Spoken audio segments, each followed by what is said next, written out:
ಪಾಕಿಸ್ತಾನದ ವಿರುದ್ಧ ಭಾರತ ಆಪರೇಷನ್ ಸಿಂಧೂರವನ್ನ ನಡೆಸಿತು. ಆ ಸಂದರ್ಭದಲ್ಲಿ ಸಹಜವಾಗಿ ಕೇಳಿ ಬಂದಂತಹ ಒಂದು ವಿಚಾರ ಅಂದ್ರೆ ಚೀನಾ ಮತ್ತು ಟರ್ಕಿ ಪಾಕಿಸ್ತಾನದ ಬೆನ್ನಾಗಿ ನಿಂತಿದೆ. ಅವರಿಗೆ ಬೇಕಾದಂತಹ ಎಲ್ಲ ಸಪೋರ್ಟ್ ಅನ್ನ ಮಾಡ್ತಾ ಇದೆ. ಅದಕ್ಕೆ ಬೇಕಾದಂತಹ ಯುದ್ಧ ಸಲಕರಣೆಗಳು ಈಗಾಗಲೇ ಬಂದು ಲ್ಯಾಂಡ್ ಆಗಿದ್ವು ಅಂತ. ಈಗ ಅದಕ್ಕೆ ಮತ್ತಷ್ಟು ಪುಷ್ಟಿ ನೀಡುವಂತಹ ಹೇಳಿಕೆಗಳು ಕೂಡ ವ್ಯಕ್ತವಾಗ್ತಾ ಇದೆ. ಮತ್ತೆ ನರಿ ಬುದ್ಧಿಯನ್ನ ತೋರಿದೆ ಡ್ರ್ಯಾಗನ್ ದೇಶ.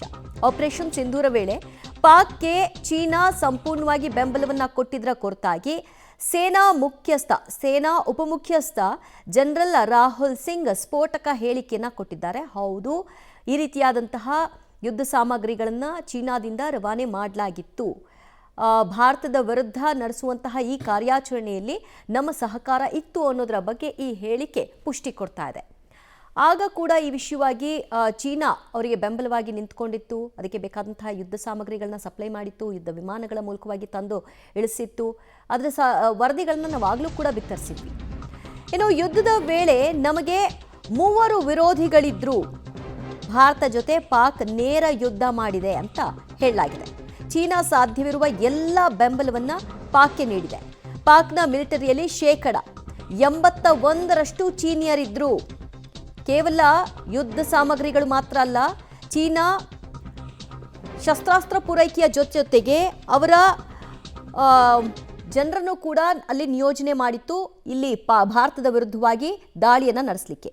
ಚೀನಾ ಜೊತೆ ಟರ್ಕಿ ಕೂಡ ಪಾಕ್ಗೆ ಸಪೋರ್ಟ್ ಮಾಡಿತ್ತು ಅನ್ನೋದನ್ನ ಒಪ್ಕೊಂಡಿದ್ದಾನೆ ಜನರಲ್ ರಾಹುಲ್ ಸಿಂಗ್ ಸ್ಫೋಟಕ ಹೇಳಿಕೆಯನ್ನು ಕೊಡೋ ಮೂಲಕವಾಗಿ. ಚೀನಾ ಸಾಧ್ಯವಿರುವ ಎಲ್ಲ ಬೆಂಬಲವನ್ನ ಕೊಟ್ಟಿತ್ತು ಅನ್ನೋದನ್ನ ಆಗ್ಲೂ ಕೂಡ ಹೇಳಿದ್ವಿ. ಈಗ ಅದು ಬಹಿರಂಗವಾಗ್ತಾ ಇದೆ ಅಷ್ಟೇ. ಅದಷ್ಟು ಅಪ್ಡೇಟ್ಸ್ ಕೊಡ್ತಾರೆ ನಮ್ಮ ಪ್ರತಿನಿಧಿ ಶಬೀರ್. ಭಾರತದ ಯುದ್ಧ ಭೂಮಿಯಲ್ಲಿ ಬಂದು ಬಿದ್ದಂತಹ ಡ್ರೋನ್ಗಳನ್ನು ನೋಡಿದಾಗ ಅದು ಚೀನಾದಿಂದ ಬಂದಂತಹ ಡ್ರೋನ್ಗಳು ಅನ್ನೋದು ಆಗಲೇ ಖಾತ್ರಿಯಾಗಿತ್ತು. ಈಗ ಸೇನಾ ಉಪಮುಖ್ಯಸ್ಥರು ಹೇಳ್ತಾ ಇರೋ ಪ್ರಕಾರವಾಗಿ ಯಾವೆಲ್ಲ ರೀತಿಯ ನೆರವನ್ನ ಚೀನಾ ಮತ್ತು ಟರ್ಕಿ ಕೊಟ್ಟಿದೆ?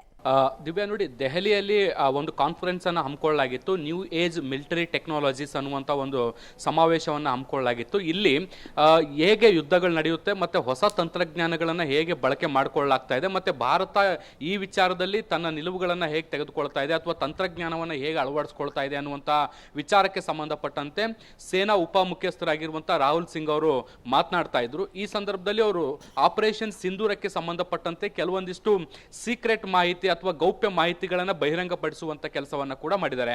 ಮುಖ್ಯವಾಗಿ ಅವರು ಮಾತುಗಳಲ್ಲಿ ಹೇಳುವಂತದನ್ನ ನಾವು ಗಮನಿಸಿದ್ರೆ, ಭಾರತ ನೇರವಾಗಿ ಪಾಕಿಸ್ತಾನದ ಜೊತೆಗೆ ಯುದ್ಧವನ್ನ ಮಾಡುವಂತೆ ಕಾಣಿಸ್ತಾ ಇದ್ರೂ ಕೂಡ ಭಾರತ ಏಕಕಾಲದಲ್ಲಿ 3 ದೇಶಗಳ ಜೊತೆಗೆ ಯುದ್ಧವನ್ನ ಮಾಡ್ತಾ ಇತ್ತು.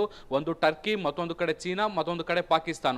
ಈ 3 ದೇಶಗಳ ಜೊತೆಗೆ ಹೋರಾಟವನ್ನ ಮಾಡ್ತಾ ಇತ್ತು. ಟರ್ಕಿ ಮತ್ತೆ ಚೀನಾದ ಏನು ಶಸ್ತ್ರಾಸ್ತ್ರಗಳೇನಿದ್ವು ಅಥವಾ ತಂತ್ರಜ್ಞಾನ ಏನಿತ್ತು ಅದರ ವಿರುದ್ಧ ಹೋರಾಟ ಮಾಡಬೇಕಾದಂತ ಅನಿವಾರ್ಯತೆಗಳು ಬಂದಿತ್ತು. ಯಾಕೆಂದ್ರೆ ಪಾಕಿಸ್ತಾನದ ಸೇನೆಯಲ್ಲಿ 81% ಚೀನಾದ ಮಿಲಿಟರಿ ಶಸ್ತ್ರಾಸ್ತ್ರಗಳಿರುವಂಥದ್ದು, ಇದರ ಜೊತೆಗೆ ಟರ್ಕಿ ಡ್ರೋನ್ಗಳನ್ನು ಕೂಡ ನೀಡುವಂತ ಕೆಲಸವನ್ನ ಕೂಡ ಮಾಡಿತ್ತು.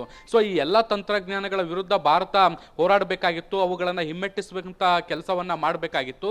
ಸೊ ಹೀಗಾಗಿ ಸಾಕಷ್ಟು ಶ್ರಮವನ್ನ ಕೂಡ ಈ ಹಂತದಲ್ಲಿ ಹಾಕಿದೆ.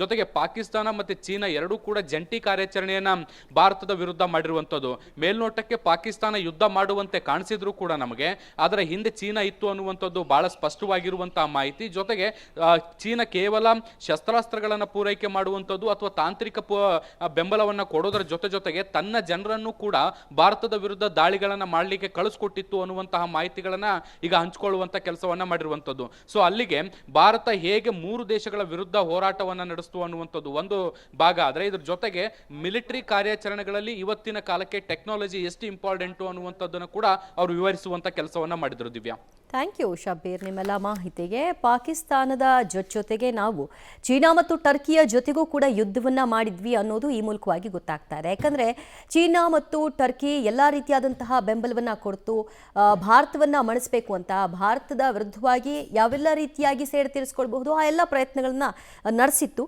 ಅದಕ್ಕೆ ಪ್ರತಿಯಾಗಿ ಭಾರತವು ಕೂಡ ಉತ್ತರವನ್ನ ಕೊಟ್ಟಿತ್ತು.